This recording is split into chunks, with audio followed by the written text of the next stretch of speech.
Class 10th Hindi medium के students के लिए मेरे पास गुड न्यूज़ है। ये वीडियो जितने भी आपके क्लास नोट्स हैं टॉपिक वाइज उन पे बनाया हुआ है। तो इस वीडियो में आपको सारे के सारे 2 मार्क्स 3 मार्क्स 5 मार्क्स क्वेश्चन मिल जाते हैं। बहुत से बच्चों की क्वेरी थी कि मैम हमने रीडिंग कर ली है, टीचर ने एक्सप्लेन कर दिया है, बट हमें नोट्स नहीं मिल पाते हैं। सो नोट्स हम कैसे बनाएं? तो ये नोट्स का ही वीडियो है कि आपको घर बैठे बैठे ये सारे नोट्स एज इट इज मिल जाएंगे। और देखिए आज का हमारा टॉपिक है नियंत्रण एंड समन्वय हिंदी में, और ये है control and coordination. 2 marks 3 marks और 5 मार्क्स, और इसके बाद केस बेस्ड स्टडी।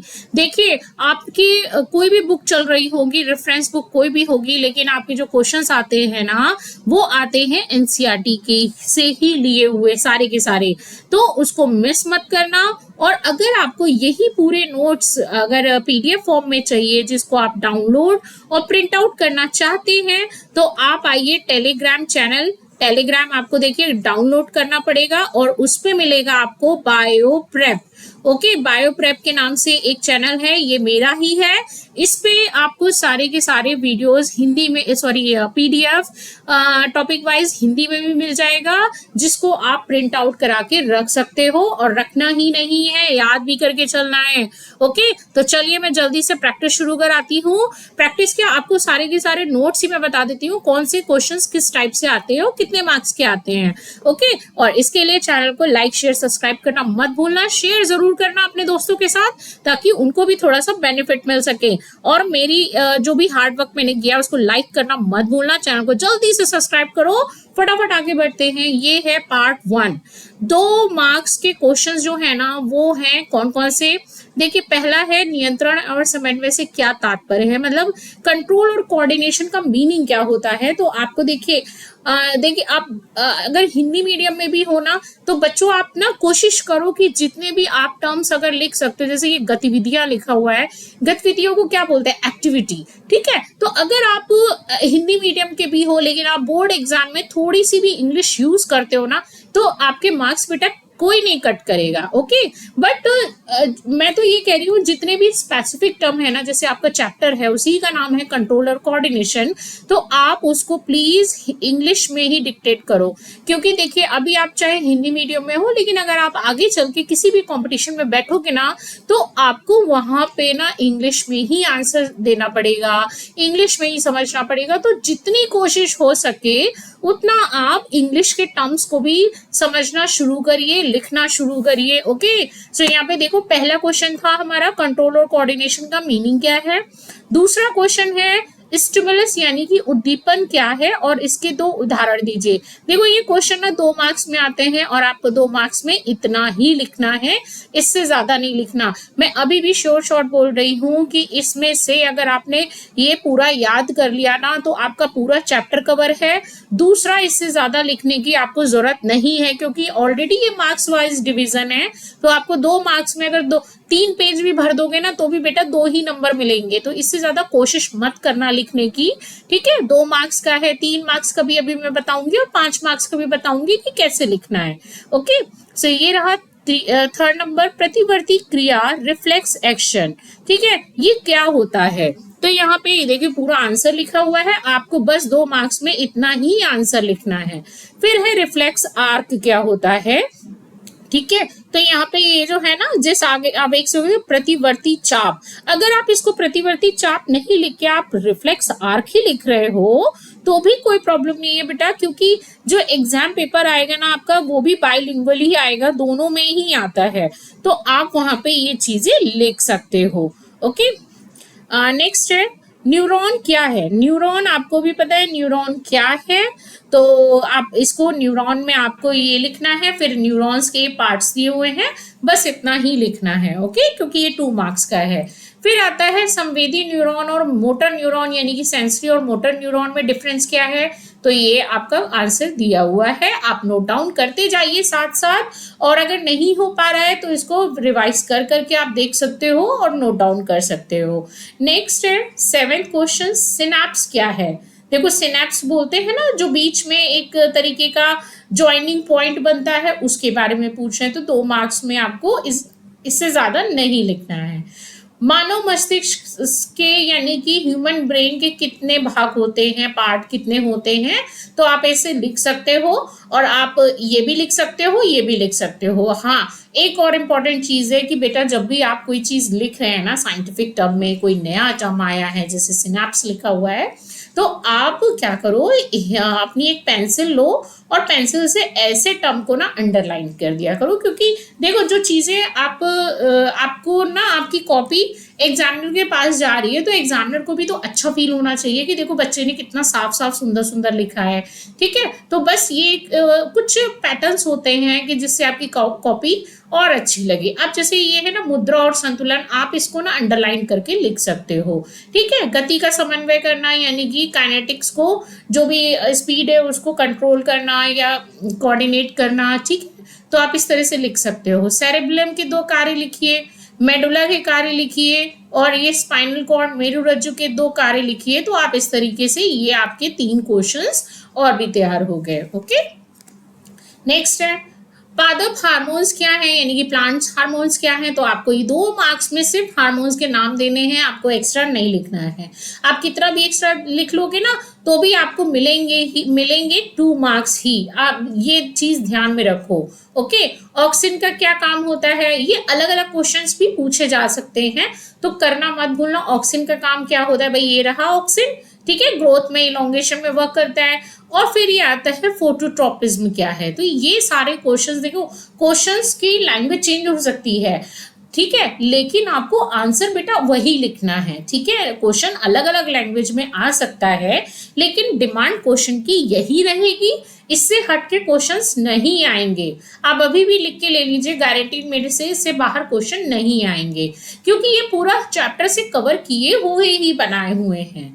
ओके, ये आया जियोट्रोपिज्म क्या है। नेक्स्ट है ABA एब्सिसिक एसिड का काम क्या होता है। नेक्स्ट है फलों को पकाने के लिए कौन सा प्लांट हार्मोन होता है। तो ये आप सीधे सीधे याद कर लो, और इसी से ही रिलेटेड जो है वो मेरे ही वीडियो, ये इसी चैनल पे ही MCQs के भी वीडियोस हैं, तो आप उनको भी देख सकते हो। वो बहुत ही यूजफुल है। क्यों, क्योंकि आपको MCQs में ना एग्जैक्टली एक वर्ड 1 वर्ड आंसर देना होता है। आप इधर से घुमा फिरा के कुछ नहीं लिख सकते। तो वो 1 वर्ड एग्जैक्ट आंसर क्या होता है वो आपको MCQs के चैनल पे, सॉरी MCQs वाले वीडियोस में मिल जाएगा इसी चैनल पे ही। तो उसको भी मिस मत करना। तो आपके MCQs, ट्रू फॉल्स, फिलअप्स, और देखिए मैंने यहाँ पे शॉर्ट, वेरी शॉर्ट के आंसर्स भी कवर कर दिए। ठीक है, इससे ज्यादा मैं और आपके लिए क्या कर सकती हूँ, तो प्लीज मुझे कमेंट बॉक्स में बताना कि आपको ये वीडियो कैसा लगा और आपके लिए ये कितना यूजफुल है। तो थोड़ा सा मुझे भी मोटिवेशन मिलेगा, और फीडबैक जरूर देना कि मुझे और इस के लिए क्या करना चाहिए, जिससे मैं आपकी पूरी तरह बोर्ड एग्जाम में हेल्प कर पाऊं। अब बस ये मत बोलना कि मैम आप जाके पेपर दे दीजिए। ठीक है, ओके। तो यहाँ पे देखिए 3 मार्क्स वाले शुरू हो गए हैं। बेटा मैंने अपने टाइम पे एग्जाम दे लिए हैं, इससे ज्यादा मैं नहीं दे सकती। तो अब ये आपकी बारी है, शुरू हो जाओ, काम पे लग जाओ, टाइम बहुत कम बचा है। तो जल्दी से अब तैयारी शुरू कर दो, और मैं डेली टू डेली एक ना एक टॉपिक पे आपको वीडियोस देती जाऊंगी। नोट्स बनाते जाओ और बस याद करते जाओ। याद करने का सही तरीका अभी मैं थोड़ी देर में बताती हूँ। पहले चलिए क्वेश्चन देख लेते हैं। प्रतिवर्ती क्रिया की क्रियाविधि समझाइए। ठीक है, जो रिफ्लेक्स एक्शन थे ना उनकी क्रियाविधि समझाइए।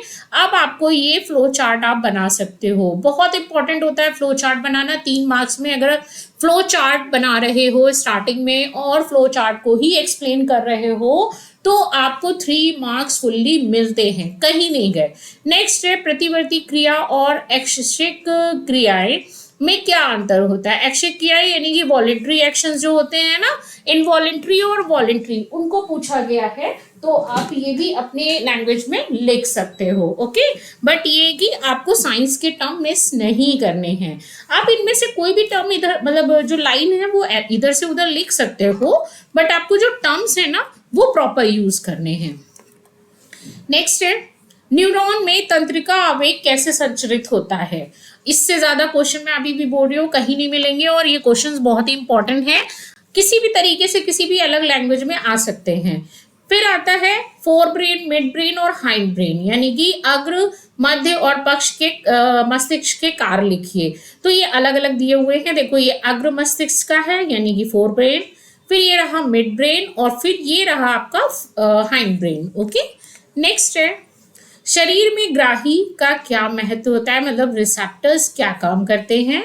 ये है रिसेप्टर सारे जो सनलाइट को रिसीव कर रहे हैं, जो सुनने में हेल्प कर रहे हैं, जो सूंघने में हेल्प कर रहे हैं, ठीक है। ये जो पेन वाले होते हैं, तो ये एक तरीके से स्टिमुलस है ना, तो स्टिमुलस को कैसे कौन रिसीव करता है, हमारी बॉडी के रिसेप्टर्स यानी कि ग्राही। तो आपको 3 मार्क्स में इतना ही लिखना है, इससे ज्यादा लिखने की कोशिश मत करना। नेक्स्ट है एड्रेनालिन हार्मोन के स्राव से शरीर में क्या परिवर्तन होता है।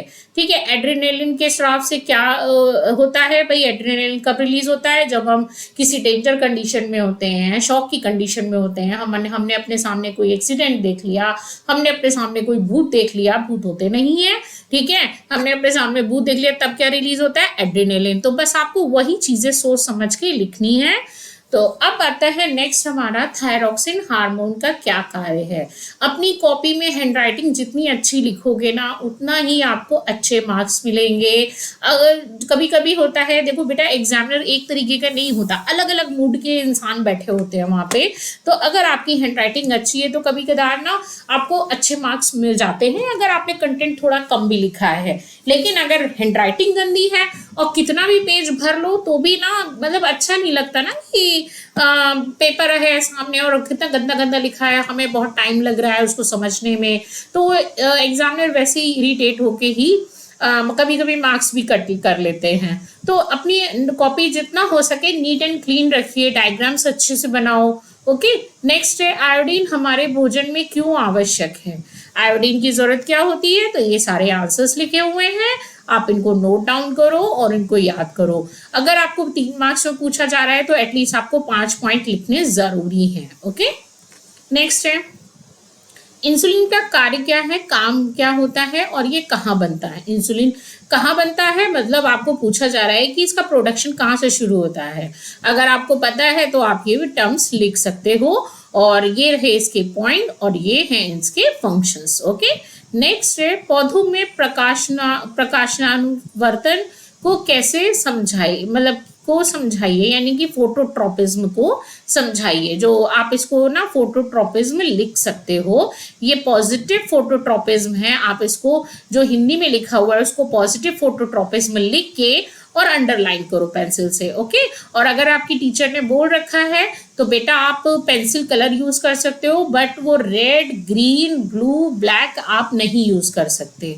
ओके, क्योंकि ये टीचर्स के कलर होते हैं, तो आपको इनको नहीं यूज करना है। आप पिंक यूज करो, आप ऑरेंज यूज करो, येलो यूज करो, sky pink use, sky blue use करो, तो सारे चल जाएंगे। बट आपको dark red, green, blue, black ये यूज नहीं करने हैं और आपको पेंसिल कलर ही यूज करना है। स्केच पेन मत लेके जाना। बोर्ड एग्जाम की कॉपीज ना थोड़ी वैसी होती हैं, थोड़ा रफ पेपर होता है, तो आपने जो पता चला जो भी स्केच से किया है ना ड्रॉ, तो वो आपके पेज में पीछे भी प्रिंट हो जाएगा, इसलिए स्केच कलर मना करते हैं। ये रहा इसका फ्लो चार्ट, आप इसको फ्लो चार्ट बनाइए और बहुत ही इंप्रेसिव होता है फ्लो चार्ट अगर बना हुआ मिल जाता है तो। नेक्स्ट है ये रहे आपके 5 मार्क्स वाले कि 5 मार्क्स में कौन कौन से क्वेश्चंस आ सकते हैं। 29 है न्यूरॉन की संरचना एवं कार्य को विस्तार से लिखिए। मतलब आपको यहाँ पे डायग्राम बनाना है 5 मार्क्स में। अगर कोई क्वेश्चन है ना और वहां पे डायग्राम आ रहा है ना, तो बेटा छोड़ना मत, डायग्राम बहुत इंपॉर्टेंट होता है, तो डायग्राम आपको बनाना ही बनाना है। और डायग्राम तो आपको इजीली मिल जाएगा, आपकी बुक में भी होगा और इजीली अवेलेबल हो जाता है, मतलब बुक में है या आपकी टीचर ने बनवाया होगा। तो ये आपको ये क्वेश्चन करने हैं।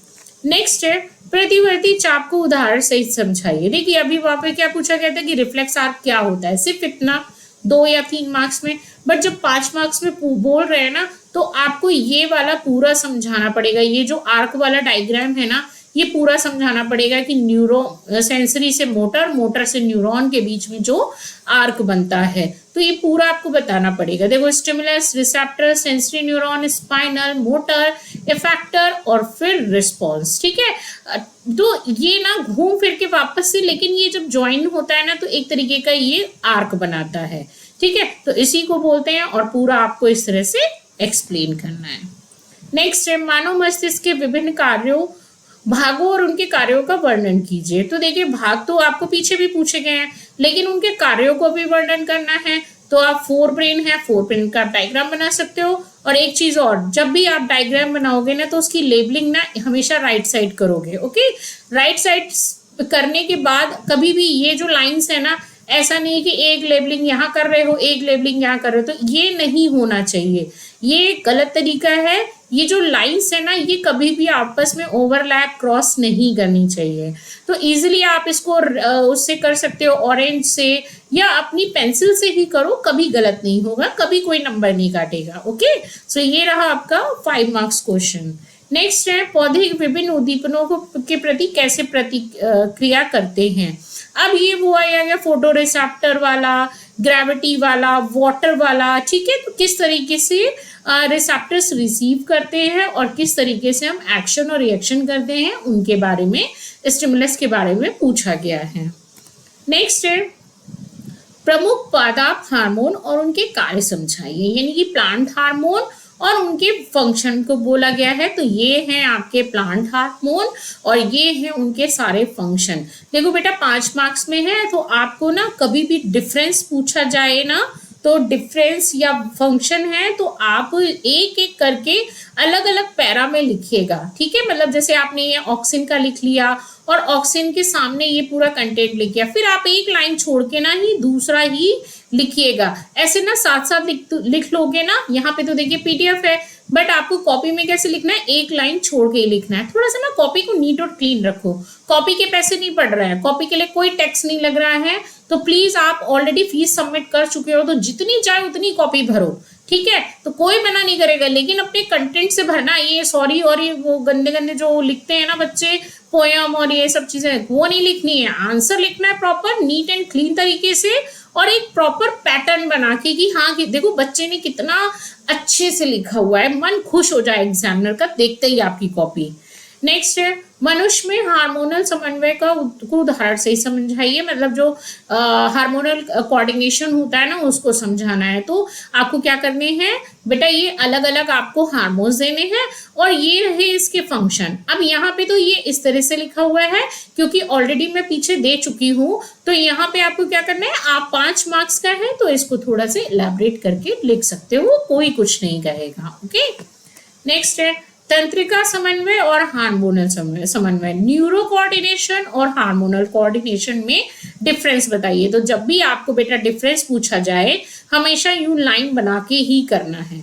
डिफरेंस का मतलब ही होता है, आपको छोटे पे भी सिखाया गया होगा, 3rd 4th 5th 6th class में जब भी टीचर कराती है ना तो ये करवाती है, चाहे कोई भी डिफरेंस हो, तो यहाँ पे एक और यहाँ पे एक ऐसे करके डिफरेंस कराती हैं। और ये लाइन मान लीजिए कोई भी एक सेंटेंस आपका यहाँ पे खत्म हुआ है और यहाँ तक आया है, तो आपको भी अगर ये वाला सेंटेंस यहीं पर खत्म है और ये वाला 2 लाइनों में आ रहा है, तो बेटा इसकी 2 लाइनें ही यूज करना। मतलब अगर ये ब्लैंक जा रही है तो इसको छोड़ देना, आपको यहाँ से शुरू करना है, इसके सामने से। ये नहीं कि ये 2 में आ रहा है तो चलो ये लाइन खाली है हम यहाँ पे लिख देना, नहीं, आपको करना क्या है, ये अगर 2 कंज्यूम कर रहा है तो इसको भी तो चाहिए।